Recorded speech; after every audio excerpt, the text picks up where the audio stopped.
Look at these two plants. Same garden, same soil, same seeds from the exact same packet, planted on the same afternoon in late spring. I remember that afternoon clearly. It was one of those perfect May days, cool in the morning, warm by noon, the soil just dry enough to work without sticking to your boots. I pushed each seed into the ground with my thumb, covered them, watered them in, and felt that little spark of optimism that every gardener knows. The one on the left is a tangled, yellowing mess that gave me maybe a handful of tough, stringy pods before it just gave up. The leaves are mottled, the stems are brittle, and the whole thing looks exhausted. The one on the right is still deep green, still climbing, still pumping out handfuls of tender beans every 3 days, well into the heat of summer when every neighbor on my street has already ripped theirs out and thrown them on the compost pile. The difference between these two plants is one single mistake. A mistake I made for years. A mistake I see in backyard gardens everywhere I go, from community plots to suburban raised beds to the fancy kitchen gardens people post on social media. And the thing that gets me every time is that nobody talks about it. The seed packets do not warn you. The gardening books gloss right over it with a vague sentence about harvesting regularly, buried somewhere in the back of the chapter on legumes.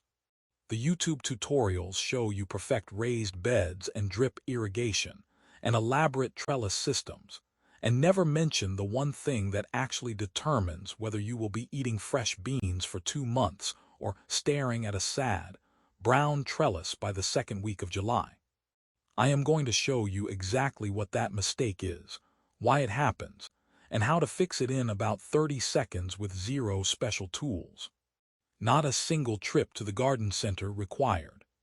The reason you have likely never heard about this is honestly kind of annoying. It is not complicated. It is not expensive to fix. In fact, fixing it costs nothing. Absolutely $0. And that is precisely why the companies that sell you fertilizer and soil amendments and magic plant tonics have zero interest in you knowing about it. They would much rather you blame the heat, or the soil, or the variety, and come back next spring to buy more stuff. Another bag of this, another bottle of that, another season of hoping this will be the year. But this is not new knowledge. Farmers in the Andes, where common beans were first domesticated thousands of years ago, understood this intimately. They did not have drip tape or synthetic nitrogen or soil test kits. They had observation and generations of passed-down wisdom, knowledge carried from grandmother to granddaughter, from father to son, across centuries of growing beans on steep mountain terraces at high altitude. And they managed to grow beans in some seriously challenging terrain, year after year, feeding entire civilizations. They knew the secret.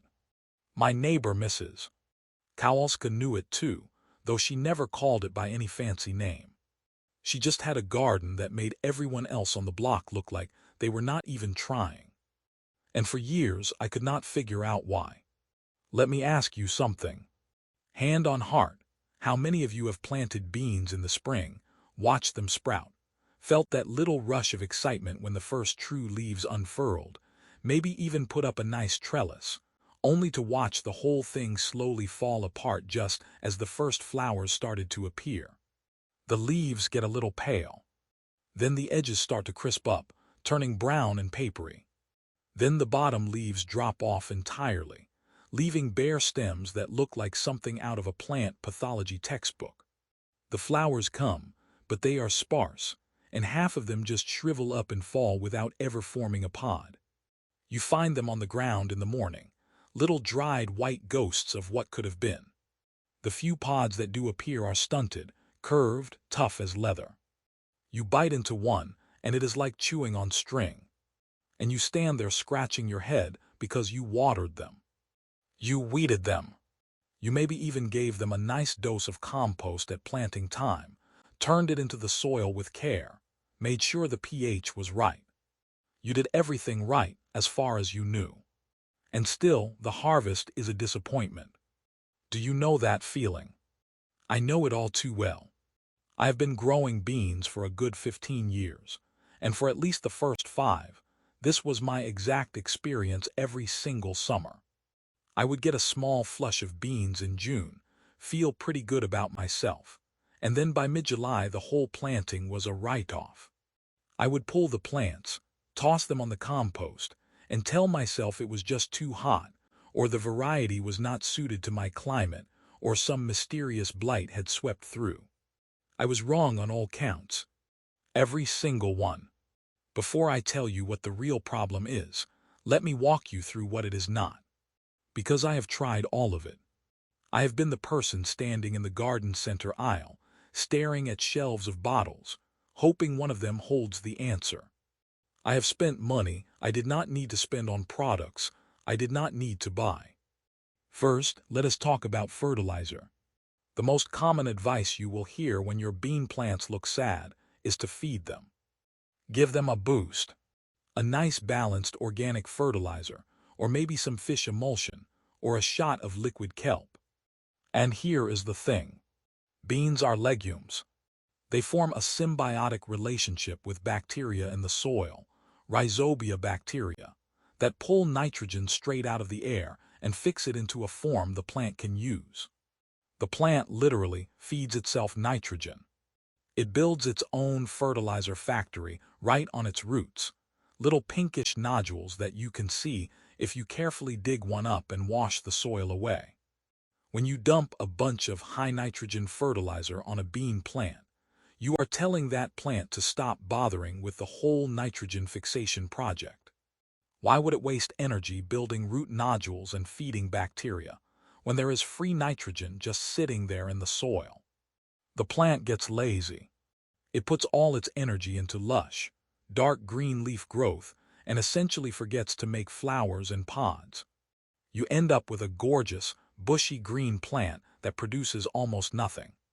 It is like feeding a teenager nothing but energy drinks and wondering why they will not sit down and do their homework. The plant looks fantastic, right up until you realize there is nothing to harvest. I have done this. I have created bean plants that could win a beauty pageant and lose a productivity contest in the same afternoon. Not the solution. Then there is the watering approach. When the leaves start to yellow and drop, the natural instinct is to water more. The plant looks thirsty. The soil feels dry. The logic seems sound. But beans have relatively shallow, fibrous root systems.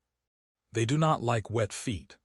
Overwatering, especially in heavy or clay soils, suffocates the roots, promotes fungal diseases like root rot and powdery mildew, and washes away the very soil life the plant depends on.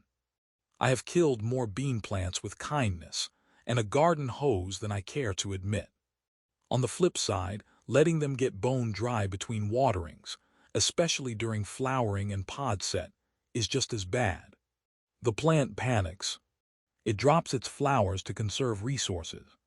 It decides that reproduction is too risky right now and shuts the whole operation down. The trick with water is consistency, not volume. But even if you nail the watering, even if you get it absolutely perfect, you can still end up with a failing bean patch.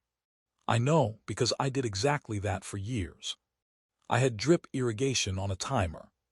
I had soil moisture meters. I had everything dialed in, and my beans still crashed in July. The water was not the root cause. What about pests?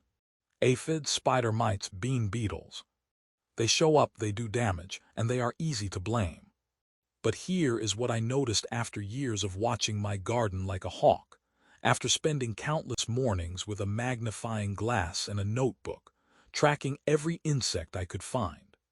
The pests almost always showed up after the plants were already stressed. A healthy, vigorous bean plant in the right conditions can shrug off a surprising amount of insect pressure. A weak, struggling plant sends out chemical distress signals, volatile organic compounds that are basically a dinner bell for every sucking and chewing insect in the neighborhood. The pests are a symptom, not the disease. Spraying them with neem oil or insecticidal soap might knock them back temporarily. But if you do not fix the underlying problem, they will be back in a week, and the plant will still be in decline. I spent entire summers locked in a chemical arms race with bean beetles, and I lost every single time until I addressed the real issue. And then there is the nuclear option, the one that makes me cringe every time I see it recommended online. Pulling the plants out entirely and replanting. Some people will tell you that beans are a short-season crop, that they are not meant to produce all summer, that you should just plan on succession planting every 3 weeks. And look, succession planting is a valid strategy for a continuous harvest. I do it myself with certain crops. But if your first planting is crashing after 3 weeks of production instead of 6 or 8, succession planting is not a strategy. It is a band-aid on a broken system. You are accepting failure as normal. You are working harder, spending more on seeds, and still getting less food than you should. The beans I grow now, the ones I fixed the mistake on, they produce for 2 solid months or more.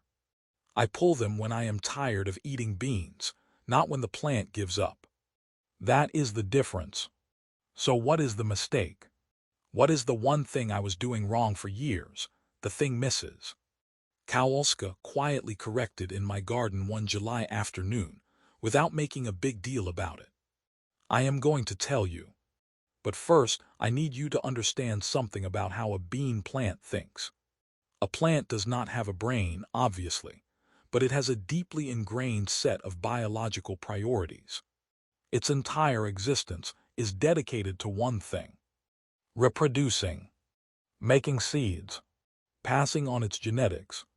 Everything else, leaf growth, root growth, nutrient storage, is in service of that one goal. When a bean plant germinates, it spends its first few weeks building the infrastructure it needs to support reproduction. Roots, leaves, a stem. Then it hits a trigger point, a combination of day length, temperature, and accumulated growth that tells it to switch from vegetative mode to reproductive mode. It starts to flower. The flowers get pollinated. Tiny pods begin to form. And this is the critical moment. This is where the mistake happens. The plant is now diverting a massive amount of its energy and resources into those developing pods. It is literally pouring its life into those seeds. If you let those pods mature fully, if you let the seeds inside get big and hard and dry, the plant receives a signal. The signal says mission accomplished, job done, my seeds are viable, my genetic legacy is secure. And the plant begins to shut down. It slows flower production. It stops setting new pods. It redirects its remaining energy into ripening the existing seeds, and then it begins to senesce. It starts to die. Because as far as the plant is concerned, it has won. It has fulfilled its purpose. The entire biological drive of that organism has been satisfied. The mistake that kills most bean harvests is letting the pods get too mature. Letting beans get big and bulging on the vine. Walking past the trellis for 3 or 4 days without picking, thinking you will get to it on the weekend, and coming back to find pods that look more like seed catalog photos than something you want to eat. Every single mature pod you leave on the plant is a signal to stop producing. It is a chemical message that travels through the entire plant saying we are done here, time to wrap it up. And the crazy thing is, this is true for almost every type of bean. Green beans, pole beans, runner beans, yard-long beans, even shelling beans if you are growing them for fresh eating. The plant is constantly monitoring its own seed load. If it senses that viable seeds are present, it throttles back on new flowers. If you keep picking the pods young and tender, the plant keeps searching for that completion signal. It keeps flowering, keeps setting pods, keeps trying to make a mature seed. It will keep going until frost kills it or you stop picking. Mrs. Kowalska showed me this on a hot July afternoon about 8 years ago. I can still picture it. The air was thick and humid. the kind of heat that makes your shirt stick to your back. I was in my garden, staring at my bean trellis, which had gone from productive to pathetic in the span of 2 weeks. I had my hands on my hips, the universal posture of a frustrated gardener. She walked over, looked at the plants, and just started quietly picking. Not the nice, young, tender beans I had been harvesting. She was going after the big ones. The ones I had missed. The ones that were lumpy and overgrown, and hiding under the leaves. She filled a small basket with them, handed it to me, and said something I will never forget. She said, "The plant does not know you want green beans. The plant thinks you want seeds. Show it you do not have seeds yet.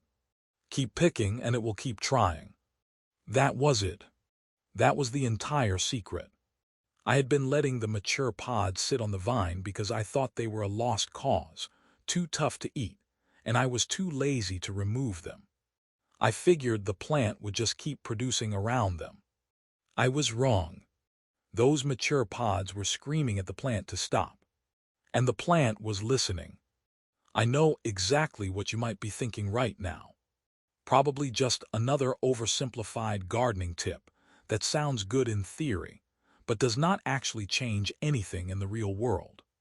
I completely understand your skepticism. I thought exactly the same thing until I tried it myself. The very next summer, I made a commitment.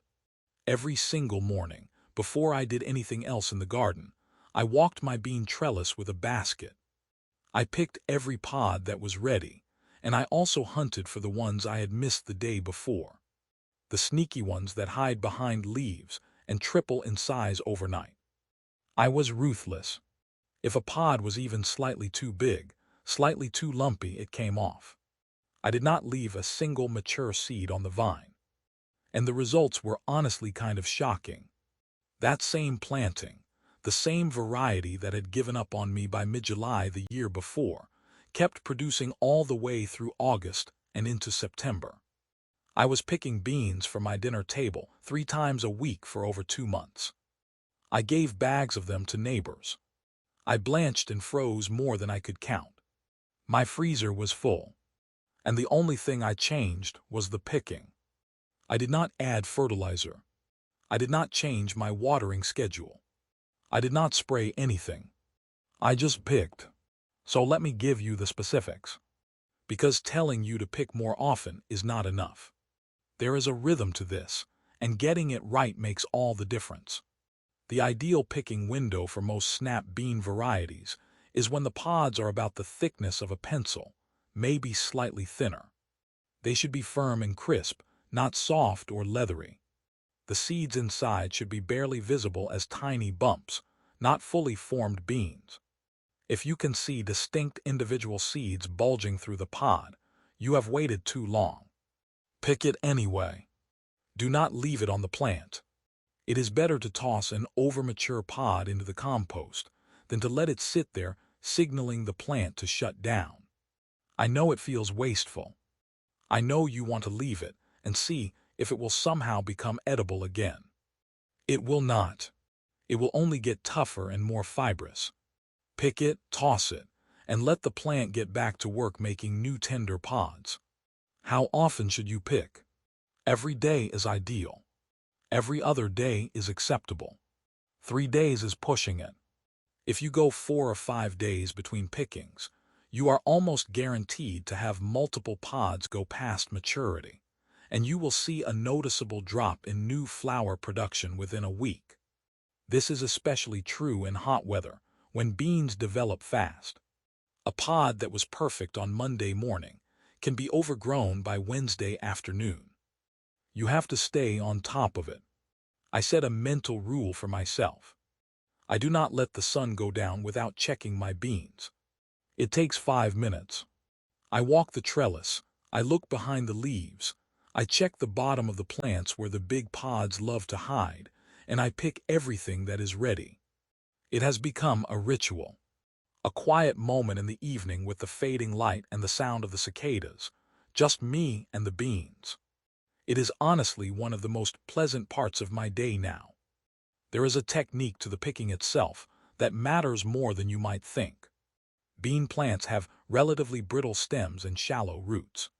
If you just grab a pod and yank, you can easily snap off an entire flowering branch or even pull the plant partway out of the ground. I have done this. I have ripped a whole section of trellis down because I was in a hurry. The correct method is to use two hands. One hand holds the stem of the plant steady, and the other hand gently twists or snaps the pod off at the little stem connecting it to the main stalk. Some people use scissors or small snips. I find that fingers work fine once you get the feel for it. The key is to be gentle and deliberate. You are not in a race. You are communicating with the plant, in a sense. You are telling it that you are paying attention, that you are a partner in this process, not a raider. Now, what about the beans that have already gotten away from you? The ones that are so mature the pods are yellowing, and the seeds inside are hard. This happens to everyone. You go on vacation for a week. You get busy with work. Life happens, and you come back to a trellis full of what looks like dried beans. Do not despair. First, pick every single one of those mature pods immediately. Get them off the plant. If the seeds are fully dry and hard, congratulations, you have just grown next year's seed stock. Save them in a paper envelope in a cool, dry place, and plant them again next spring. If they are still in the semi-mature stage, where the pod is leathery but the seed is not fully dry, you have a couple of options. You can shell them and cook them as fresh shelling beans, which are absolutely delicious and a completely different culinary experience from snap beans. Or you can toss them in the compost.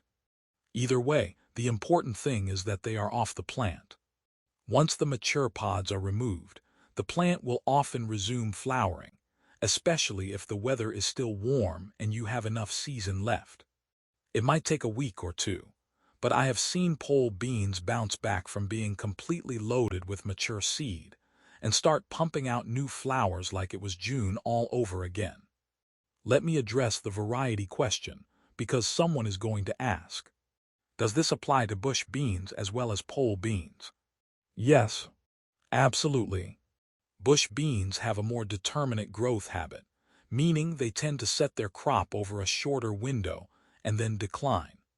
But even bush beans will produce a second, and sometimes a third flush of flowers if you keep the mature pods picked off.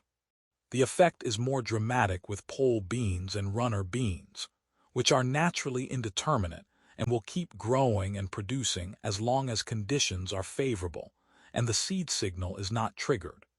But the principle holds across the board. Pick early, pick often, and never let a mature seed sit on the plant.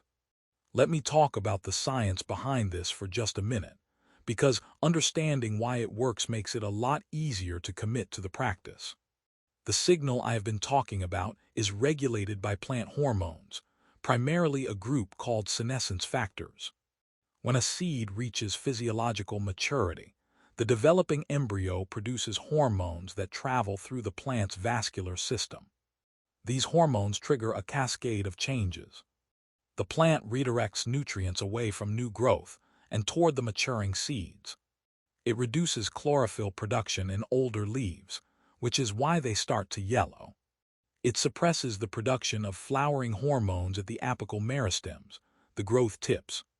The entire plant shifts from a growth and reproduction phase into a ripening and decline phase. This is not a flaw in the plant's design. It is an elegant, efficient strategy for ensuring that the maximum amount of resources is funneled into the next generation. The plant is making a calculated bet that its current seed load is sufficient, and it is going all in on those seeds at the expense of future production. When you remove the immature pods, you are essentially tricking the plant into thinking its reproductive efforts have not yet succeeded. It keeps searching for that completion signal. It keeps flowering. It keeps trying. You are not fighting the plant's biology. You are working with it, using its own programming to extend the harvest. This is why the old advice about picking beans regularly is not just about keeping the pods tender for eating. It is a fundamental biological intervention.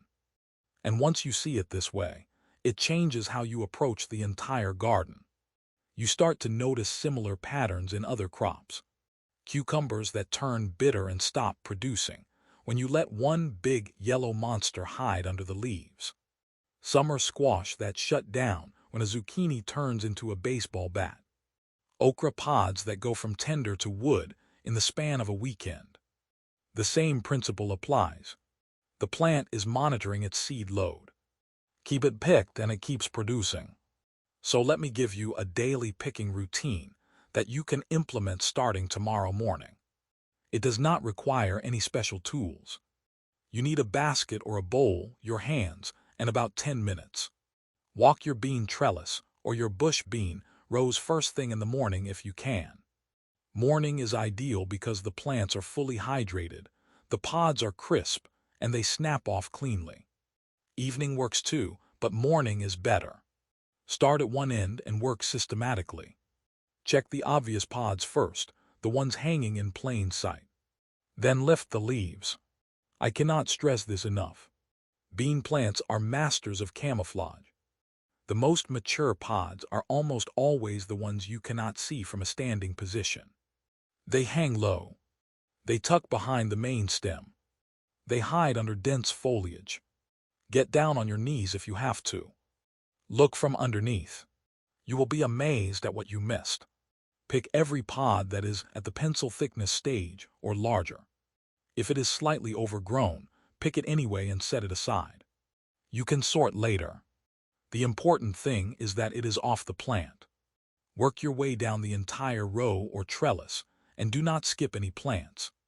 Even one missed mature pod on one plant can start the senescence signal locally, and while the effect is strongest on that individual plant, it can spread stress signals to neighboring plants through root exudates and airborne hormones. The whole patch is connected. Once you have picked everything, sort your harvest. The perfect young pods go into the kitchen for dinner.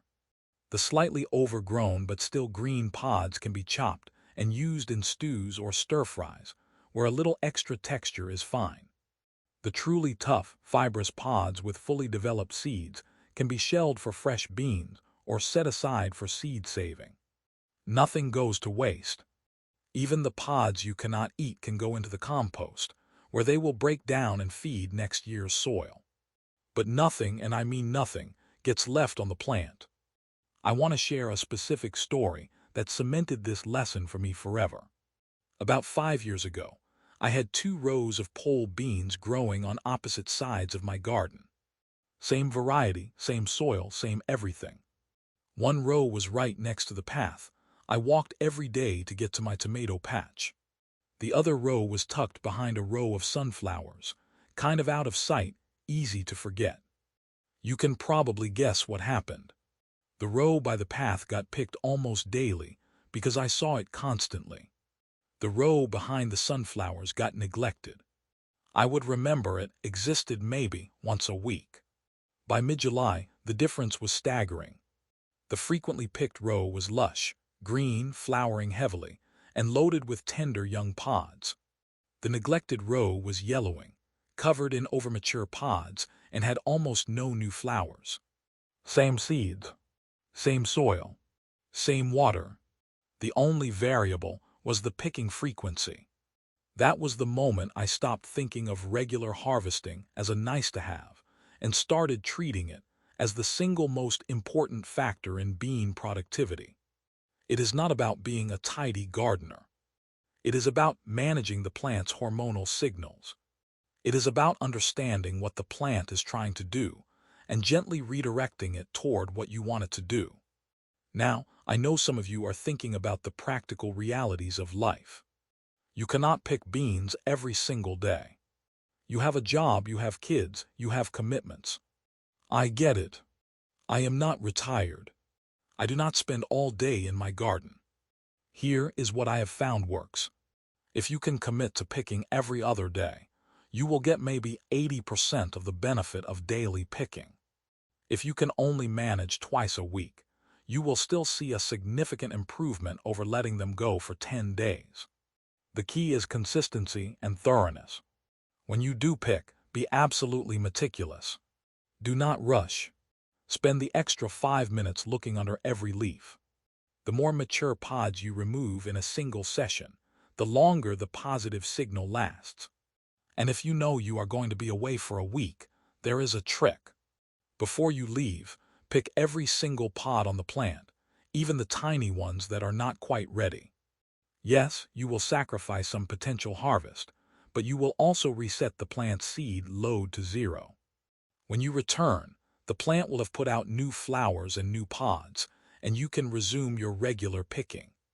It is better to lose a week of production than to let the whole planting shut down for the season. Let me also say something about the emotional side of this. I know it is hard to pick a bean that is not quite ready. It feels premature. It feels like you are wasting potential. I struggled with this for a long time. I wanted to let every pod reach its full size. I wanted to maximize every single harvest. But bean gardening is not about maximizing individual pods. It is about maximizing the total yield over the entire season. Picking a pod a day early means the plant keeps producing for another 3 weeks. Leaving that pod to get a little bigger means the plant shuts down and you get nothing more. It is a trade-off, and once you frame it that way, the choice becomes obvious. Pick the pod. Keep the plant in the game. The harvest you get over the long run will far exceed anything you lost by picking a few pods on the small side. There is one more piece to this puzzle, and it has to do with how you handle the plants at the very end of the season. When frost is approaching and you know the end is near, you have a decision to make. You can keep picking until the plants are killed by cold, or you can deliberately leave a few pods to mature fully for seed saving. If you want to save seeds, choose your healthiest, most productive plants and mark them early in the season. Tie a piece of colored string around the stem so you do not accidentally pick from them. Let a few pods on those specific plants mature and dry completely on the vine. Do not pick them. Let them go brown and crispy. Those will be your seed for next year. But do this only on the plants you have designated for seed. On all the other plants, keep picking right up until the frost takes them. This way you get the maximum eating harvest and still preserve your genetics for next season. It is the best of both worlds. I should also mention that this principle applies whether you are growing in the ground, in raised beds, or in containers on a balcony. Container beans are actually even more sensitive to the seed load signal because their root systems are confined and they have fewer reserves to draw on. A container-grown bean plant that gets a few mature pods on it will shut down even faster than one in the ground. If you are growing beans in pots, daily picking is not optional. It is mandatory. The good news is that a container with a few pole beans on a small trellis takes about 90 seconds to check thoroughly. You can do it while your coffee is brewing. I want to circle back to Mrs. Kowalska for a moment because her garden was a masterclass in this principle. She grew the same varieties year after year, saved her own seeds, and never bought a single bottle of fertilizer. Her bean trellis was a wall of green from June until October. She was out there every morning with her basket, rain or shine, moving slowly through the rows, humming to herself. She never hurried. She never missed a pod. And her harvest was legendary in our neighborhood. People would ask her what her secret was, and she would just smile and say she paid attention. That was it. She paid attention. She understood that gardening is not a set of inputs and outputs. It is a relationship. The plants are communicating with you all the time. You just have to learn their language. And the language of beans is very simple. Pick me and I will make more. Leave me and I am done. So here is what I want you to do. If you have beans in your garden right now, go out there today. Take a basket. Look at every plant. Find the pods you have been missing. The big ones, the lumpy ones, the ones hiding under the leaves. Pick them all, every single one. Then do it again tomorrow. And the next day. Watch what happens. Watch the new flowers appear. Watch the tiny pods start to form. Watch the plant come back to life. It will feel like a magic trick the first time you see it. But it is not magic. It is just biology. Biology that the seed companies and the fertilizer companies have no incentive to teach you. Biology that my neighbor knew and her mother before her, and generations of farmers stretching back thousands of years to the Andes and beyond. It is knowledge that costs nothing and pays out in pounds of fresh beans, week after week, all summer long. The mistake that kills most bean harvests is not a disease, not a pest, not a nutrient deficiency. It is simply not picking enough. It is walking past the trellis one too many times. It is letting the plant believe its work is done. Fix that one thing, and everything else gets easier. The watering, the pest management, the soil health, all of it becomes more forgiving when the plant is in a state of active, healthy production. A plant that is busy making new flowers and pods is a resilient plant. A plant that is shutting down is a magnet for every problem in the garden. Keep it in the growth phase. Keep it searching for that seed completion signal. Keep picking. I have been gardening for a good 15 years, and I have made every mistake in the book. I have over-fertilized, overwatered, underwatered, planted too early, planted too late, ignored pests until it was too late, and lost entire crops to my own stubbornness. But the single biggest leap in my bean harvest came from understanding this one simple thing. The plant wants to make seeds. If you want green beans, you have to convince the plant that it has not succeeded yet. You do that by never letting a mature pod stay on the vine. That is the whole idea. It is so simple, it is almost embarrassing that it took me years to figure it out. But now you know. Now you can skip the years of frustration and go straight to the overflowing harvest baskets. Go pick your beans, and then pick them again tomorrow. Your plants are waiting.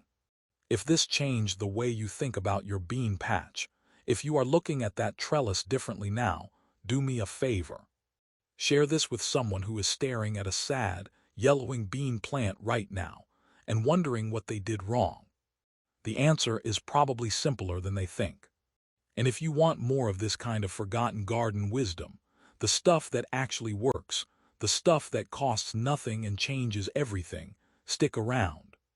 There is a whole world of this knowledge out there, hidden in plain sight, passed down by people like Mrs. Kowalska, who never wrote a book or made a video, but knew more about growing food than most experts ever will. We just have to pay attention.